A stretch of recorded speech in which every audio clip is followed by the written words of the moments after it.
Welcome to another video with the Carnal Conservative, and why does this keep happening? We already know the answer because gay book is gay. And yes, I have another 30-day ban, which I will wear proudly and with great honor. But the question again is, why does this keep happening?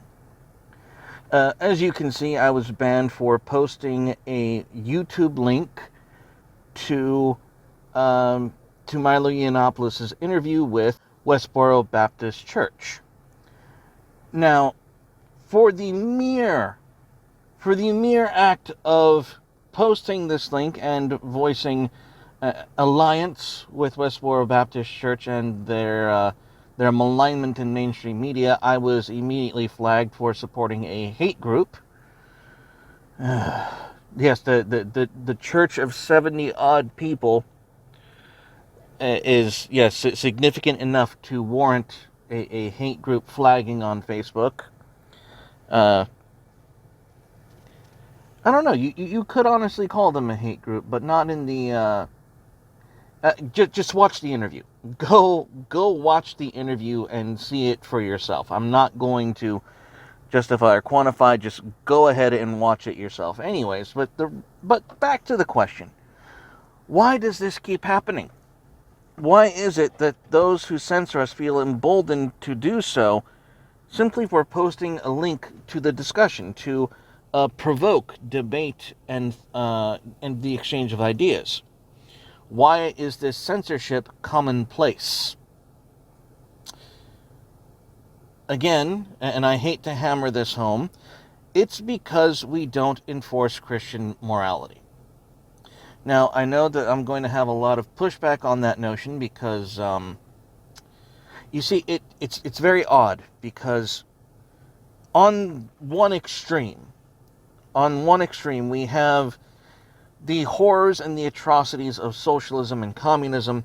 We have the Holodomor, we have the Holocaust, we have the famines and the Cuban revolutions that we have today. We have the absolute devastation of Venezuela.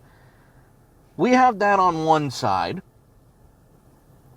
And then on the other side, on the far left, you have ingrained in their psyche this dreadful fear of the nation of Gilead, of the Handmaid's Tale, suppressing women and forcing them to be raped and to produce children for this nation Gilead in the book The Handmaid's Tale. Those are the two extremes that the libertarians seem to be looking and screaming from the rooftops. We don't want either one. They're both immoral. Here's the problem.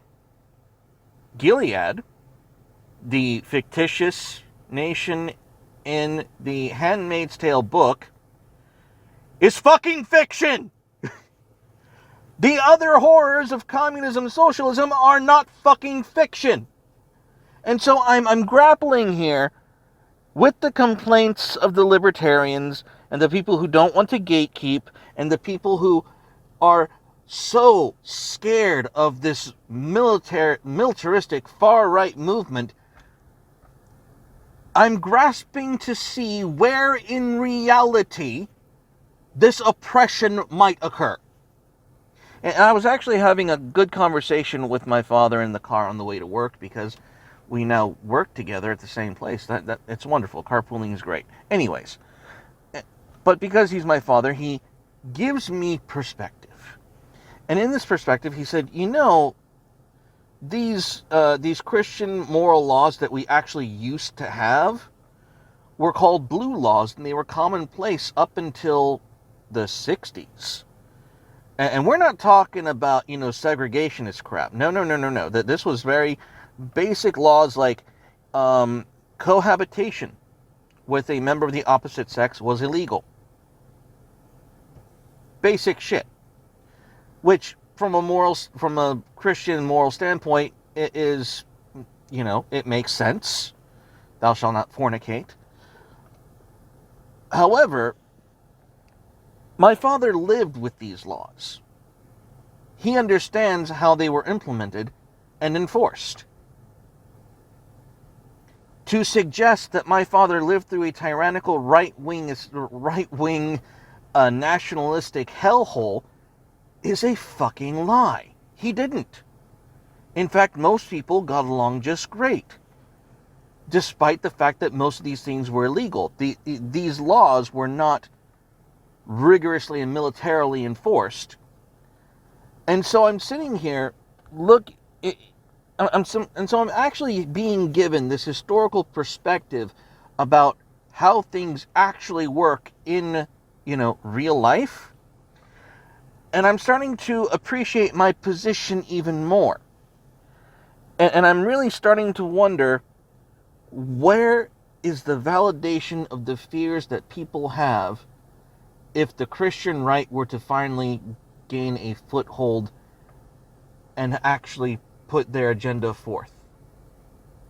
What is sincerely and honestly and historically the worst case scenario? I'm all ears, and I'm open to being proven wrong with actual historical examples, but from what I can tell, all of the hysteria and all of the fear-mongering comes from fiction. You're being indoctrinated into believing in a fictional scenario compared to the actual historical ones on the left-hand side. And back to the whole censorship deal. Libertarians don't fucking get it. Some of my listeners don't fucking get it. They're not getting it at all. Unless we have a Christian morality enforced in this nation, you're not going to have freedom of speech. This shit will keep happening, not just to me, it's going to keep happening to you. Without Christian morality to say you have shit like freedom of religion, freedom of speech, freedom of the press, which, by the way, they're all lumped into the same fucking amendment. I don't know why I even have to share that. They are cutting down your freedom of speech because religion's next on the chopping block. Do you understand this connection yet? You have to side with the religious right to speak out against the religious right. I understand that, that's hard to wrap your head around. But you have to understand the reality of the forces you're moving against. And the libertarians have no choice. You literally have no choice but to side with the religious right, or you will invariably be trampled by the left. So, God forbid the religious right should actually have a backbone and say, you know what, no, we're not promoting porn stars. That's not on our agenda. And by the way, we're also not supporting pornography, just as a thing in general. And there's actually good reason for that, because on the libertarian side, I have heard the most obtuse bullshit regarding the supposed free speech alliance that Pornhub has. Pornhub has no allegiance to free speech. None. Pornhub has a parent company called MindGeek that is stationed in Luxembourg. For those of you who are not aware, Luxembourg is the home of most of the party of Davos in enacting the globalist agenda. And when it comes to free speech, Pornhub has a horrible record.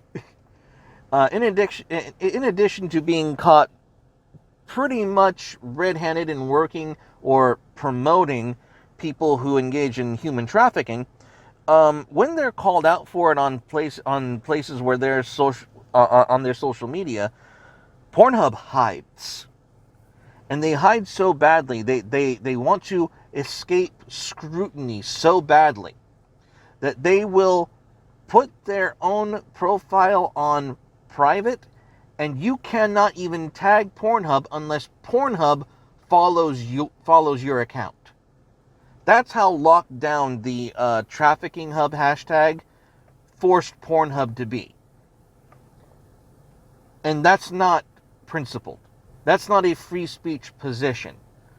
Pornhub and ever since all this crap has gone down, Pornhub has actually clamped down on those independent channels, those channels that were quote unquote unverified. They did it under the guise of stopping human trafficking and, you know, really sick and depraved shit. But what they also did is they took down channels that hosted things like gun videos. You know, the stuff that they actually give lip service to in claiming that they're for free speech, but they're actually not. You have to judge these people by their actions, not just by all of the what do you call it? What do you call it? Tokenism. They would have moments of tokenism where they would say, "Oh yes, in support of free speech, we will let this on Pornhub," and it's something like innocuous, like a debate or some the latest controversy. It's lip service. It's unironic tokenism. It is an unironic virtue signal. Don't fall for it. They don't believe in free speech. They never did.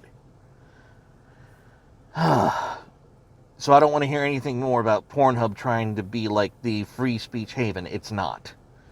Free speech existed long before pornography, and by my estimation, the output of pornography has not increased our free speech by any metric. There's no correlation there whatsoever. So stop giving me the whole porn is free speech shit. It's a blatant lie. So, guys, knock it off. Like, really, put it into perspective. Honestly evaluate for yourself. We've had blue laws before, and that's what they're called. These laws that were rooted in morality and a Christian way of thinking, they were called blue laws, and we had them pretty much up until the 60s and 70s. Was there a militaristic, right-wing death squad bullshit going on? No. Go ask your parents. No, it didn't happen. The fictitious nation of Gilead never materialized. And by the way, the Christian morality values were normal up until that time, and they had been normal for at least 150 years before. And if you count the English history, the Enlightenment history, they were popular long before that. So now that we've gotten to this point, we've strayed so far from the light of God, and you're wondering, how do we get back something that is even remarkably close to sanity? Really go back and figure out what we did wrong, because I guarantee you a healthy dose of Christian morality will do the fucking trick. As always, guys, I look forward to seeing you in the comments. Stay carnal and God bless.